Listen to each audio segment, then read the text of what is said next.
მოგესალმებით ყველა, სატომაც სათაური დაიკარგა, პრეზენტაციის სათაური არ არის. გადაგზავნა გადმოგზავნაში როგორც ჩანს და ანუ სათაური პრეზენტაციის ჩემი მოხსენების გახლავთ საშენი მასალების მოპოვება საქართველოში და რაღაც ზოგიერთ პრობლემურ საკითხზე ვისაუბრებ. სანამ უშუალოდ საშენი მასალების მოპოვებაზე გადავალ, ძალიან მოკლედ მიმოვიხილავ საქართველოს სამთო-მოპოვების სფეროს, რასაც მაინინგს ვეძახით ინგლისურში. ესე იგი მე არ ვეხები ნავთობის და გაზის მოპოვებას, არამედ სამთო-მოპოვებას. ინგლისურში ეს არის მაინინგი, უცხოელებისთვის უფრო გასაგები რო იყოს, ხო, რა სფეროზეა საუბარი. საქართველოში ეს სამთო-მოპოვებითი მრეწველობა შეიძლება დავყოთ ორ პირობით ნაწილად. ერთი ეს არის საშენი მასალების მოპოვება, როგორც არის მაგალითად ქვიშა, ხრეში, კირქვა, მარმარილო, ბაზალტი, ანუ ეს მოსაპირკეთებელი მასალები, ხო? ეს სასარგებლო წიაღისეული მოიპოვება საქართველოს მასშტაბით ყველგან პრაქტიკულად. ანუ არ არის ადგილი, სადაც ასეთი საქმიანობა არ მიმდინარეობს რეალურად და ამ ასე ვთქვათ, სექტორზე მოდის წიაღისეულის მოპოვებისთვის გაცემული ლიცენზიების დაახლოებით 90%. ანუ უდიდესი უმრავლესობა გაცემული ლიცენზიების მოდის სწორედ ამ საშენი მასალების მოპოვებაზე. მეორე ქვესექტორი არის ლითონებისა და მინერალების მოპოვება და ეს მოიცავს, რაზეც უკვე ჩემმა წინამოხსენებლებმა ისაუბრეს, მანგანუმის, სპილენძისა და ოქროს მსხვილ საბადოებს. ესე იგი, იმ პირველ ჯგუფში მომპოვებლების როგორც წესი ჩართული არიან წვრილი კომპანიები, პატარა კომპანიები. პატარა და საშუალო ზომის კომპანიები, ხოლო ამ ლითონებისა და მინერალების მოპოვებაში მსხვილი კორპორაციები არიან ჩართული და ხშირად სხვათა შორის ჩვენ არ ვიცით ვინ იღებს რეალურად სარგებელს ამ კომპანიებიდან. თქვათ ის ოქროს და სპილენძის მომპოვებელი კომპანიის სარგებლის მიმღები დაახლოებით ვიცით, მაგრამ ჭიათურაში მანგანუმს ვინ მოიპოვებს, ამის შესახებ ინფორმაცია არ აქვს, იმიტომ რომ კომპანია არ ასრულებს კანონმდებლობით დადგენილ მოთხოვნებს და მხოლოდ მედიიდან ვიცით დაახლოებით, რომ ეს უკრაინელი მილიარდერი კოლომოისკი, რომელიც ახლახანს დააპატიმრეს უკრაინაში თაღლითობისა და ფულის გათეთრების ბრალდებით, აი სწორედ ის ფლობს რაღაცა წილს ამ მანგანუმის წარმოებაში. რაც შეეხება წვრილი კომპანიების შესახებ ინფორმაცია მეტნაკლებად ხელმისაწვდომია, იმიტომ რომ ვთქვათ, ვიცით ლიცენზიები მოთხოვნის შესაბამისად შეიძლება გახდეს ხელმისაწვდომი საპასუხოდ და შეგვიძლია გამოვიკლოთ ვინ არიან ეს კომპანიები, ვინც მოიპოვებენ ქვიშახრეში საშენ მასალებს. ზოგადად სამთო-მოპოვებით მრეწველობაზე ქვეყანა არის საკმაოდ დამოკიდებული, ანუ დამოკიდებულება ამ სექტორზე არის მნიშვნელოვანი. მაგრამ შეიძლება თქვენ ახლა გაგიჩნდეთ კითხვა, შემდეგ რასაც ვიტყვი იმის გამო, იმიტომ რომ მთლიანში და პროდუქტში სამთო-მოპოვებითი მრეწველობის წილი არის სულ რაღაც 1.19%, ანუ 1%-ზე ცოტა მეტია, ხო? ანუ GDP-დან 1.19% არაფერი არ არის და ამ დროს მე ვამბობ, რომ არის მნიშვნელოვნად დამოკიდებული ამ სექტორზე, ხო? საქმე იმაშია, რომ ექსპორტში არის ძალიან მაღალი წილი ამ მოპოვებული ესე იგი ლითონებისა და მინერალების და დაახლოებით 30%-ს აღწევს. არსებობს ესეთი საერთაშორისო აღიარებული, ასე ვთქვათ, საერთაშორისო ორგანიზაცია International Council of Mining and Metals, ICMM, რომელიც აკეთებს ყოველწლიურად აფასებს ქვეყნების დამოკიდებულებას სამთო-მოპოვებით მრეწველობაზე და აი ბოლო მონაცემი რაც გამოქვეყნებული, ანუ 2022-ის მონაცემებით Mining Contribution Index-ი შეადგენს საქართველოსი 78 ამ ინდექსით საქართველო ექცევა მსოფლიოს 193 ქვეყანას შორის ტოპ 30-ში, ანუ 22 ადგილით, ანუ ჩვენი ქვეყნის დამოკიდებულება სამთო-მოპოვებით მრეწველობაზე არის ძალიან მაღალი და ამ ტოპ 30 ქვეყანაში ხვდება საქართველო. მინდა რამდენიმე მნიშვნელოვან საკითხზე გავამახვილო ყურადღება, რაც ბოლო 2 ათწლეულის განმავლობაში ხდებოდა სამთო-მოპოვებით სექტორში. დაახლოებით ვარდების რევოლუციის შემდეგ მალევე სახელმწიფომ დაიწყო დერეგულირების ფართომასშტაბიანი კამპანია, რაც გულისხმობდა რას, რომ ლიცენზიების და ნებართვების შემცირებას, გარემოს დაცვითი სოციალური შრომის დაცვის პირობების საკანონმდებლო მოთხოვნების შესუსტებას, მაქსიმალურ დასუსტებას. ეს ყველაფერი კეთდებოდა იმისთვის, რომ ბიზნესს ადვილად დაეწყო თავისი პროექტები. ანუ ბიზნეს საქმიანობები. და სწორედ ამ პერიოდში 2007 წელს გარემოსდაცვითი კანონმდებლობაში შევიდა ესეთი ცვლილება, რის საფუძველზეც სამთო-მოპოვებითი პროექტები გათავისუფლდა ეგრეთ წოდებული წინასწარი გარემოზე ზემოქმედების შეფასების ჩატარებისგან. ინგლისურში ეს არის Environmental Impact Assessment, EIA შემოკლებით, ხო, ქართულად გეზეშე. აი ამ გეზეშეს ჩატარების ვალდებულებისგან გათავისუფლდნენ სამთო-მოპოვებითი პროექტები. და ეს მდგომარეობა გაგრძელდა 10 წელი. წარმოგიდგენიათ 10 წელი. თქვენ რომ მოგეპოვებინათ რაიმე თქო, აი დიდი მოპოვებითი პროექტი რომ დაგეწყოთ, არ დაგჭირდებოდა წინასწარი რაიმე გარემოზე შესაძლო ზეგავლენების კვლევა. პირდაპირ შეგეძლოთ უბრალოდ გეყიდათ ლიცენზია და დაგეწყოთ თქვენი საქმიანობა. ეს მდგომარეობა გაგრძელდა 2018 წლის 1 იანვრამდე, როდესაც ესე იგი უკვე ევროკავშირის დირექტივებთან შესაბამისობის ვალდებულების ვადა წამოგვეწია, ასე ვთქვათ და იძულებული გახდა საქართველო, რომ ეს კანონმდებლობა შეეცვალა. 2005 წელს აი ამ საერთო დერეგულირების პოლიტიკის ქუდის ქვეშ 2005 წელს პარლამენტმა დასაშვები გახადა საკუთრების ექსპროპრიაცია კერძო მესაკუთრისგან თუ მისი მიწის ქვეშ აღმოჩნდებოდა წიაღისეული. ეს ნორმა დღემდე მუშაობს. ესე იგი, თუ ვთქვათ მე ვცხოვრობ რომელიმე სოფელში, ვთქვათ თბილისში ვცხოვრობ, ჭიათურაში ვცხოვრობ, ჩემს მიწის ქვეშ აღმოჩნდა ესე იგი სასარგებლო წიაღისეული, სახელმწიფომ შეიძლება ჩათვალოს, რომ მისი ამ სასარგებლო წიაღისეულის მოპოვება არის საერთო სახელმწიფოებრივი ინტერესი, ანუ კომერციული პროექტი შეიძლება გასახდეს საერთო სახელმწიფოებრივ ინტერესად და თქვენს წინააღმდეგ ამოქმედდეს ექსპროპრიაციის ეგრეთ წოდებული eminent domain law და ამის საფუძველზე ჩამოგართვან ქონება. კიდევ ასევე მნიშვნელოვანი რაც მოხდა ამ ბოლო 2 ათწლეულის განმავლობაში არის ის, რომ 4-ჯერ შეიცვალა ესე იგი სამთო-მოპოვებით მრეწველობას, სამთო-მოპოვებით საქმიანობის მარეგულირებელი უწყება. 2008 წელს, 2011 წელს, 2013 წელს, 2017 წელს ეს ფუნქციები, ანუ რეგულირების ფუნქციები გადადიოდა ერთი უწყებიდან მეორეში. და ეს 4-ჯერ მოხდა ბოლო წლების განმავლობაში. დღეს ჩვენ ვიმყოფებით სწორედ იმ ადგილზე, სადაც აი ამ შენობის უკან არის თუ წინ, რა ვიცი, ორიენტაცია დავუკარგეთ, ცოტა იმდენი ვიარე, ესე იგი, უკან ხო? აქ არის მინერალური რესურსების ეროვნული სააგენტო, რომელიც გასცემს სასარგებლო წიაღისეულის მოპოვების ლიცენზიებს. ასევე ძალიან მნიშვნელოვანია, რომ ვიცოდეთ, რომ კანონმდებლობა ძალიან ხშირად იცვლებოდა სხვადასხვა ინტერესების დასაკმაყოფილებლად. ან 2000 აი ბოლო 20 წლის განმავლობაში არის ერთი საკანონმდებლო, ერთი ნორმატიული აქტი, რომელიც ეხება ლიცენზირების რეგულირებას. და აი ეს ნორმატიული აქტი დაახლოებით 90-ჯერ შეიცვალა. ზოგჯერ, ესე იგი, წელიწადში თქვათ იცვლებოდა 10-12ჯერ, ზოგჯერ თვეში რამდენჯერმე, ზოგჯერ თქვათ 1-2 დღე იყო განსხვავება ამ ცვლილებებს შორის. ანუ აი როგორც უნდათ, ისე ჭრიან, ისე კერავენ, ესე იგი, ცვლიან სხვადასხვა ინტერესებზე მოსარგებლად და ყველაფერი ეს ხდება საზოგადოების მონაწილეობის გარეშე. რაც შეეხება გამჭვირვალობას ამ სექტორში, გამჭვირვალობა ჩვენთვის საინტერესოა სხვადასხვა დონეზე.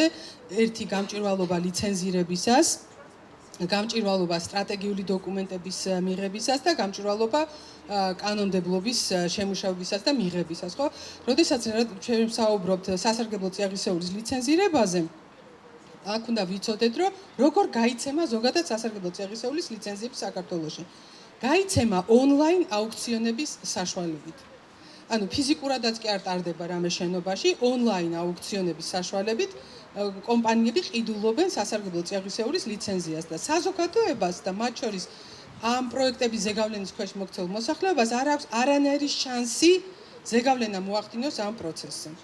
აი დღეს რაზეც აქ იყო უკვე საუბარი, მაგალითად ჭიათურმაგანუმის ლიცენზია 2006 წელს ასევე გაიქცა ონლაინ აუქციონის გზით, ისე რომ საზოგადოებამ და მათ შორის იმ სოფლებმა, რომელიც მოქცეული არიან სალიცენზიო ტერიტორიის არეალში, საერთოდ ვერ გაიგეს ეს ლიცენზია როგორ გაიცა. რაც შეეხება სტრატეგიული დოკუმენტების მიღებისას საზოგადოების მონაწილეობას, ესე იგი მიუხედავად იმისა, რომ საქართველოს, როგორც თქვი, საქართველოს ეკონომიკა მნიშვნელოვნად არის დამოკიდებული მოპოვებით, სამთო-მოპოვებით მრეწველობაზე, საქართველოს ამ დრომდე 2019 წლის ბოლომდე არასდროს ქონია რაიმე პოლიტიკის განსაზღვრელი დოკუმენტი ამ სფეროში და პირველი მცდელობა ამისა იყო 2019 წელს, როდესაც ევროპის რეკონსტრუქციისა და განვითარების ბანკის EBRD-ის მხარდაჭერით და ფინანსური დახმარებით შემუშავდა პირველი საქართველოს წიაღის სექტორის სტრატეგია. ეს დოკუმენტიც ასევე შემუშავებული და მიღებული იყო საზოგადოების მონაწილეობის გარეშე და დაინტერესებული მხარეების ჩართულობის გარეშე. ხო, რაც შეეხება აი ამ საკანონმდებლო პროცესებში მონაწილეობას, აქაც როგორც აღნიშნე, არც ერთი აქტი, რომელიც ამ სფეროში დღეს მუშაობს, არ იყო საზოგადოების მონაწილეობით მიღებული. ეხლა გადავალ უშუალოდ უფრო ვიწრო სფეროზე, როგორც თქვი, ეს არის საშენი მასალების მოპოვება და უფრო კონკრეტულად, უფრო ვიწროდ მე ვისაუბრებ ქვიშახრეშის მოპოვებაზე, რომელზეც მოდის ლიცენზიების უდიდესი ნაწილი. ქვიშახრეშის მოპოვება საერთოდ რაში გვჭირდება, ხო? რატო არის მნიშვნელოვანი? ზოგადად უნდა ვიცოდეთ, რომ სოფლიოშიც სამთო-მოპოვებით მრეწველობაში ქვიშახრეშის მოპოვებას თავისი მოპოვებული მასის მოცულობის მიხედვით უჭირავს პირველი ადგილი სოფლიოში. და ყოველწლიურად სოფლიოში მოიპოვებენ დაახლოებით 32-50 მილიარდ ტონა ქვიშახრეს.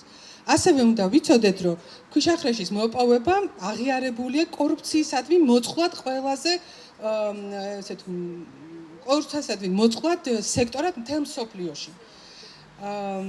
რაში ვიყენებთ ქვიშახრეს, ხო? ვიყენებთ შენობების, გზების, ინფრასტრუქტურული ნაგებობების მშენებლობისას. მიწის აღდგენისას, მაგალითად სანაპირო ზოლის ეროზიასთან ბრძოლისას.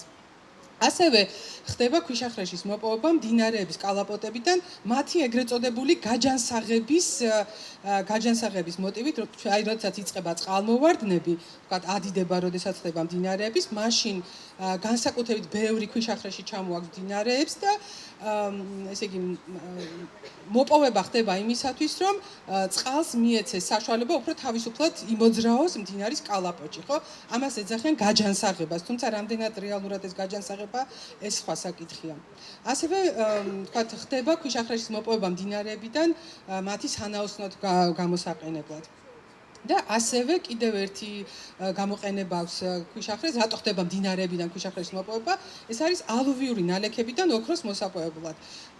ესე იგი აზრეთისგან განსხვავებით, თქვათ იქ თუ ბურღვაფეთქებითი სამუშაოებით ხდება ოქროს მოპოვება, ეს არის აი წამოდეთ ქვიშაში ოქროს მოსაპოვებლად ხდება ქვიშის ამოღება.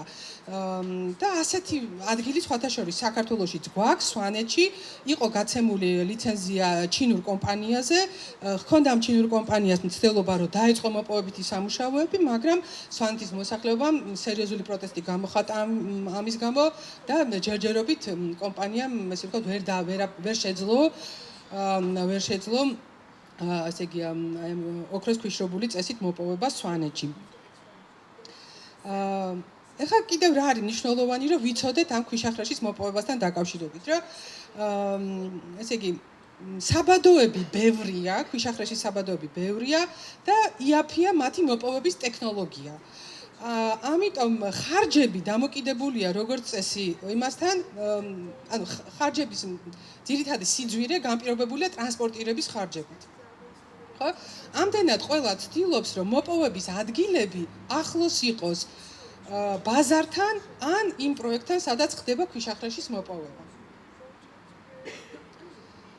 დინარეები ითვლება ქვიშახრეშის მოპოვების საუკეთესო წყაროდ და რატომ? იმიტომ რომ ქალაქები ხშირად მდებარეობენ მდინარეთა ნაპირებზე, ამიტომ სამშენებლო სამუშაოებისთვის უფრო ადვილია ქალაქთან ახლოს მოპოვება ამ ქვიშახრეშის და ანუ ტრანსპორტირების ხარჯები ამით მცირდება, ხო? ასევე მდინარე თავისი ენერგიით ბუნებრივად აკუცმაცებს აი ამ მასას, კლდოვან მასებს და ქვებს, ხო? ვიცით ხო, მდინარე ჩამოაქვს ეს მოწყვეტილი, ესე ვთქვათ, მასები და როდესაც გადაადგილებს მდინარის ქვემო დინებაში, ნელ-ნელა ხდება მათი დაკუცმაცება. სხვადასხვა ზომის ფრაქციებად, ასე იგი წვრილი, საშუალო და მსხვილ ფრაქციებად. გამოდის, რომ მდინარე ასრულებს ჩვენ სამუშაოს, ანუ ადამიანების სამუშაოს ხშირად. ანუ ის თვითონ აკუცმაცებს აი ამ კლდოვან მასას და თან ახარისხებს. ესე იგი მდინარის კალაპოტის სხვადასხვა ადგილზე სხვადასხვა ფრაქციას შეხვდებით აი ამ დაკუცმაცებული მასის. ანუ საბოლოო ჯამში აიოლებს და აიაფებს მოპოვებას.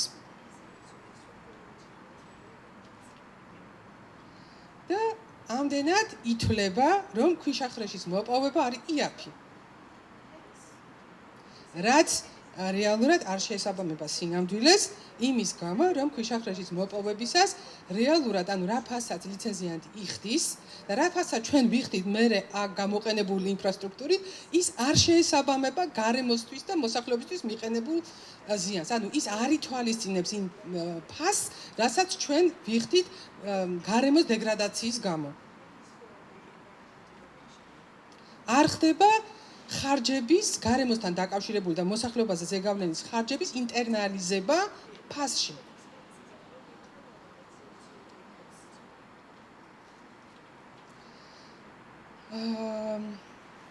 ეხლა გადავალუშავოთ ჩვენ რა გავაკეთეთ ამ პრობლემასთან დაკავშირებით.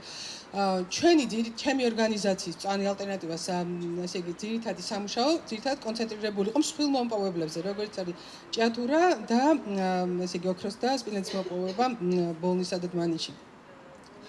მაგრამ დაახლოებით აი 10 წლის წინ ჩვენ მოგმართ დაიწყო მოსახლეობამ მომართვა აი ქვიშახრეშის საბადოების გამო. და სულ უფრო მეტი ადამიანი აღმოჩნდა, რომ ზარალდებოდა ქვიშახრეშის მოპოვებით. არა მარტო ადამიანები, არამედ ინფრასტრუქტურაც კი ზიანდებოდა. და ვინაიდან ასეთი შემთხვევები ბევრი დაგროვდა, გადავწყვიტეთ, რომ რაღაცნაირად შეგვესწავლა საერთო სურათი როგორი იყო საქართველოს მასშტაბით.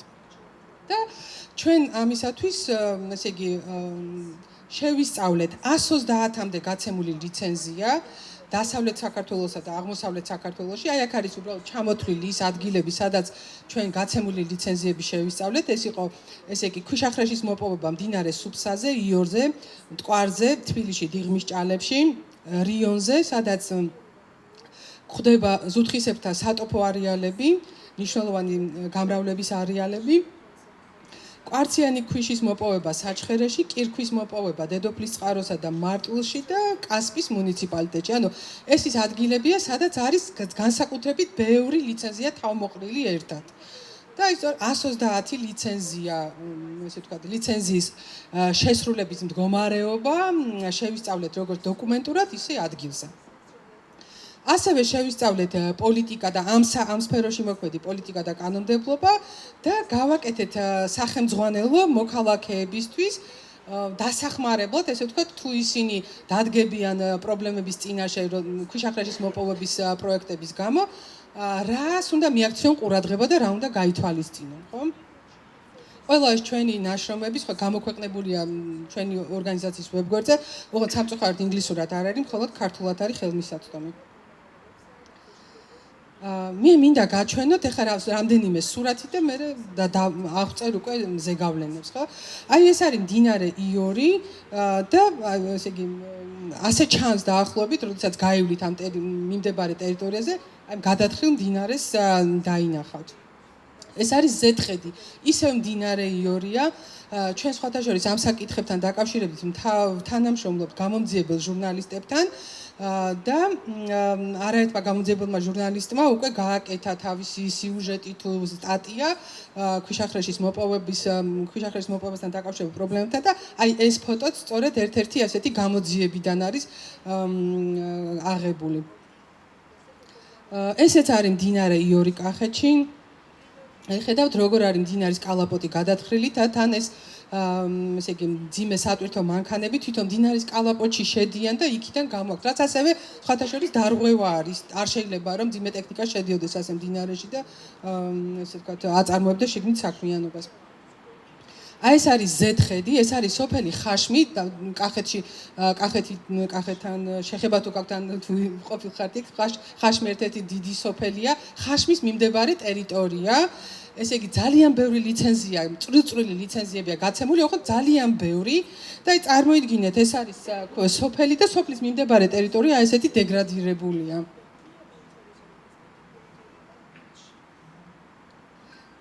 მდინარე რიონი ასევე გადათხრილია მდინარე რიონის გარკვეული მონაკვეთები. ეს გახლავთ თბილისი, დიღომში, დიღმის ჭალებში გადაღებული სატელიტური ფოტოა და აქ შეგიძლიათ დაინახოთ განსხვავება, 10 წლიანი განსხვავება, როგორი იყო 2010 წელს დიღმის ჭალები და როგორია 2020 წელს დიღმის ჭალები და მდგომარეობა კიდევ და უფრო გაუარესებულია მას შემდეგ. და ეს სურათი მივიღეთ იმის გამო, რომ აქ ხდება ქვიშახრეშის მოპოვება და დასაწყობება.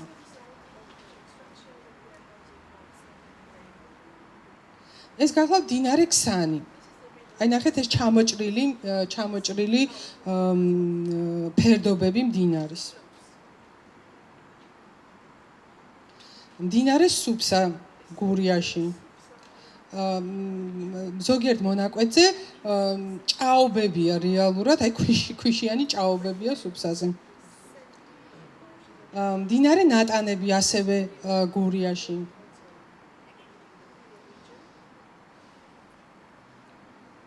და ეხლა მინდა მოკლედ შევაჯამო რა ზეგავლენას ახდენს ეს საქმიანობა ჩვენი დაკვირვებითაც, მოსახლეობის გადმოცემითაც და ასევე სხვადასხვა მედიაში გამოქვეყნებული წყაროებითაც, ხო? ესე იგი, არის უამრავი შემთხვევა, როდესაც ქვიშახრეშის მოპოვების გამო ზიანი ადგება საკუთრებას, სახლებს, მიწებს, ესე იგი, მოპოვებითი სამუშაოების გამო ადამიანები კარგავენ ძვირფას სავარგულებს. ასევე ექცევა, ესე იგი, მნიშვნელოვანი ზიანი ადგება ინფრასტრუქტურას, ხიდებსა და მილსადენებს და ეს არა მარტო მოპოვებითი საქმიანობის გამო, არამედ ტრანსპორტირების გამოც. ასეთი ტერიტორიები უფრო მოწყვლადი და უფრო არამდგრადი არიან ამინდის ექსტრემალური მოვლენების მიმართ. აი, როდესაც ჩვენ უნდა გავიხსენოთ გურიაში, როდესაც იყო წყალდიდობა, ხომ? ჩვენ არ გვაქვს ეს შესწავლილი, თუმცა ადგილობრივმა ორგანიზაციამ, ვინც აკვირდება ამ პროცესებს, თქვა, რომ ზიანი, წყალდიდობის ზიანი, მიყენებული ზიანი განსაკუთრებით ძლიერი იყო იმ ტერიტორიებზე, სადაც ხდებოდა ქვიშახრეშის მოპოვება. და იქ ვიცით, რომ არაერთ ადამიანს დაეტყორა მიწები, დაინგრა სახლები, ადამიანებით დაიღუპენ. ეს საკითხი წესით პროკურატურამ უნდა შეისწავლოს, მაგრამ ჩვენი პროკურატურა ესე ადვილად არ იწყებს საქმეებს.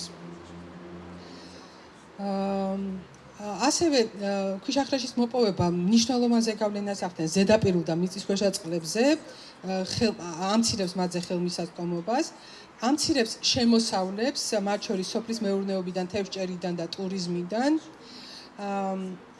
სერიოზულ ზეგავლენას ახდენს საბანაო და მიმზიდველ სანაპიროებზე, ანუ ხდება მათი დაკარგვა, ცვლის დასახლებების იერსახეს და ლანდშაფტს მთლიანად და ასევე გავლენას ახდენს ადამიანთა ჯანმრთელობასა და სიცოცხლეზე. მინდა მოგიყვანოთ ორი მაგალითი, ძალიან მძიმე მაგალითი. ერთი შემთხვევა მოხდა ქედის მუნიციპალიტეტის სოფელ ჭიკაძეებში, როდესაც ბათუმში ნაპირსამაგრის სამუშაოების საჭიროებისთვის ერთ-ერთმა კომპანიამ დაიწყო მოპოვება ანდეზიტი, ესეც საშენი მასალა ანდეზიტ პორფირიტის და ამას აკეთებდა ესე იგი ამ ბურღვა-აფეთქებითი სამუშაოებით. და ბავშვი თამაშობდა გვერდზე, აი 300 მეტრის დაშორებულ ადგილზე, ბავშვი თამაშობდა თავის ეზოში და ამ აფეთქებული მასის აფეთქების შედეგად ლოდი მოხვდა ამ ბავშვს თავში, რამდენადაც ვიცი და იქვე გარდაიცვალა. 6 წლის ბავშვი გეგა ოსანაძე აი დაიღუპა სწორედ აი საშენი მასალების მოპოვების გამო. კიდევ ერთი შემთხვევა გქონდა, როდესაც ბავშვი დაიღუპა, ეს უკვე შედარებით ახლახანს 23 წლის აგვისტოში. აი სწორედ გაჩვენეთ მე ის სურათი ხაშმი, მდინარე იური რამდენიმე მდგომარეობაშია. დაიღუპა 13 წლის ბავშვი დათა მამუჩიშვილი. ესე იგი ის წავიდა ძმასთან ერთად მდინარეზე საბანაოდ და უბრალოდ მიწა ჩამოიშალა და დაიღუპა ბავშვი. და ეს ჩამოშლა ხდება მხოლოდ იმის გამო, რომ ხდება აი ამ ქვიშახრეშის მოპოვება და ფაქტიურად რეკულტივაციის და ადგილის გამოსწორების გარეშე ხდება ამ ტერიტორიების მიტოვება. მოთხრიან, მიატოვებენ, გადადიან შემდეგ ადგილზე. მოთხრიან, გადადიან შემდეგ ადგილზე. და შემდეგ უკვე ეს ხდება ადამიანების თავის ტკივილი.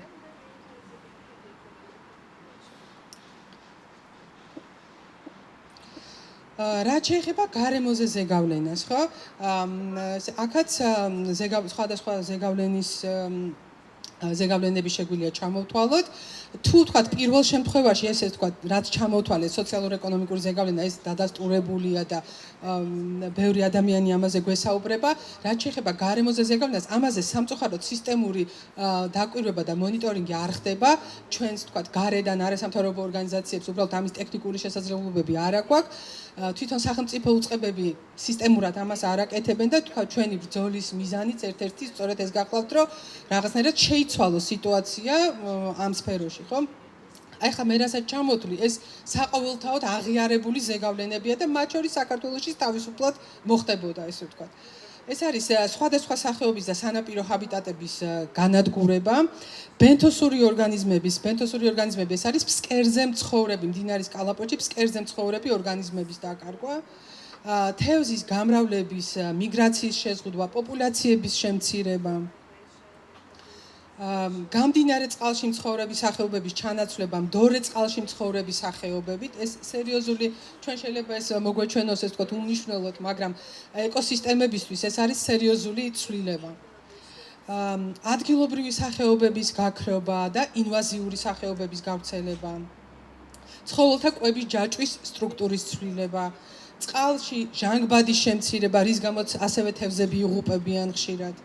მცენარეული საფარის დეგრადაცია, მდინარის ფსკერის დეგრადაცია, კალაპოტის ცვლილება და სანაპიროების ეროზია, ნიადაგის მდგომარეობის გაუარესება, როგორც სანაპირო ზონაში, ისე ტრანსპორტირების მარშრუტებზე. ეხლა წარმოიდგინეთ, ქვიშახრეში ხომ სადაც მოიპოვება, იქ მუდმივად 24 საათის განმავლობაში მოძრაობენ ესე იგი ქვიშახრეში დატვირთული სატვირთო ავტომანქანები და ეს ცალკე ახდენს კიდე ზეგავლენას. ასევე უნდა გავითვალისწინოთ, რომ ხშირად ხდება ადგილზე დაქუცმაცება აი ამ მოპოვებული მასის და სამსხვრევები, აი crashing-ს აკეთებენ, ესე ვთქვათ, აი ამ მასის. და ეს ცალკე ხმაურის და მტრის ესე იგი წყაროა. წყლის სიმღრივის და წყლის ნაკადის ხასიათის ცვლილება, წყლის ხარისხის გაუარესება, მტვრით დაბინძურება, ხმაური და ვიბრაცია. ეს ამაზე ძალიან ხშირად ჩივის მოსახლეობა, ანუ მტვერი, აი ამ დაქუცმაცებით გამოწვეული მტვერი და გადაადგილებით, ტრანსპორტირებით გამოწვეული ხმაური და ვიბრაცია. რა უნდა შეიცვალოს და დავასრულებ, აი ორი სლაიდში დავასრულებ. რა უნდა შეიცვალოს, რა არის გადაუდებლად აუცილებელი ამ სფეროში.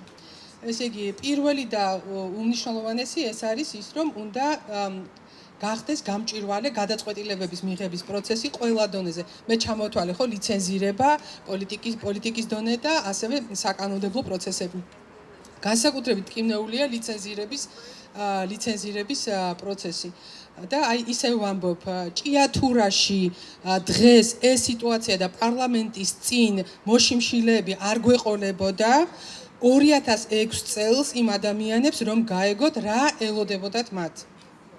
მაშინ სრულად აი კონფიდენცი, ანუ ეს კი იყო ადმინისტრაციული პროცედურა საჯარო უწყებაში, მაგრამ იყო აბსოლუტურად დახურული პროცედურა, როდესაც ადამიანებს არ ქონდათ შესაძლებლობა ზეგავლენა მოეხდინათ იმ გადაწყვეტილებებზე, რომელსაც ადმინისტრაციული ორგანო იღებდა. ამიტომ ძალიან მნიშვნელოვანია, რომ ლიცენზირების პროცესი იყოს გამჭვირვალე და ეს არის ჩვენი ბრძოლის ერთ-ერთი პირველი საგანი დღესაც. უნდა ვთქვათ ასევე, რომ 2018 წლის 1 იანვრიდან, როგორც თქვი, სასარგებლო წიაღისეულის მოპოვება კვლავ დაექვემდებარა გარემოზე ზემოქმედების შეფასებას. ანუ სანამ დაიწყება მოპოვება, მანამდე აუცილებლად უნდა ჩატარდეს წინასწარ გარემოზე პოტენციური ზეგავლენის შესწავლა და მხოლოდ ამის საფუძველზე უნდა დაიწყოს შემდეგ საქმიანობა, ხო? ესე იგი, ეს მნიშვნელოვანი მიღწევაა, რა თქმა უნდა, მაგრამ პრობლემა იყო იმაში, რომ ამ პროექტებს დაუწესდა ძალიან მაღალი ზღვრები, რის გამოც ბევრი პროექტი ისე გარემოზე ზემოქმედების შეფასების გარეშე ჩატარდა. ახლა გეტყვით შემდეგ სლაიდში, რას ნიშნავს ეს ზღვარი. და ესე იგი, აი ამ მაღალი ზღვრის შეცვლასაც მივაღწიეთ. 2020 წლის 23 წლის 1 იანვრიდან ეს ზღვრები შემცირდა, მაგრამ კვლავ პრობლემურია ქვიშახრეში და აი ახლა ბოლო სლაიდზე აგიხსნით რაშია პრობლემა. ესე იგი, კანონმდებლობის მიხედვით გარემოზე ზემოქმედების შეფასების ჩატარება სავალდებულოა შემდეგი სახის პროექტისთვის წიაღისეულის ღია კარიერული წესით მოპოვებისას, როდესაც მოპოვების ადგილის ზედაპირი 10 ჰექტარზე მეტია. ესე იგი, 23 წლის 1 იანვრამდე ზღვარი იყო აქ არა 10 ჰექტარი, არამედ 25 ჰექტარი. ნუ მივაღწიეთ იმას, რომ შეცვალეს, დაადაბლეს ესე იგი ზღვარი. და არის მეორე შემთხვევა, როდესაც გარემოზე ზემოქმედების შეფასების ჩატარების აუცილებლობაზე მსჯელობს თვითონ კომპეტენტური ორგანო და ასეთი პროექტების ჩამონათვალში შედის, აი ნახეთ, აი ესეთი საქმიანობა. მყარი სასარგებლო წიაღისეულის ღია კარიერული წესით მოპოვება, როდესაც მოპოვების ადგილის ზედაპირი არის 5 ჰექტარი და მეტი. აქ იყო ზედაზღვარი იყო 10 ჰექტარი, მივაღწიეთ შემცირება 5 ჰექტრამდე, მაგრამ მიაქციეთ ყურადღება, რომ ოღონდ გარდა ქვიშახრეშისა, ნახეთ, გამონაკლისია დაწესებული ქვიშახრეშზე.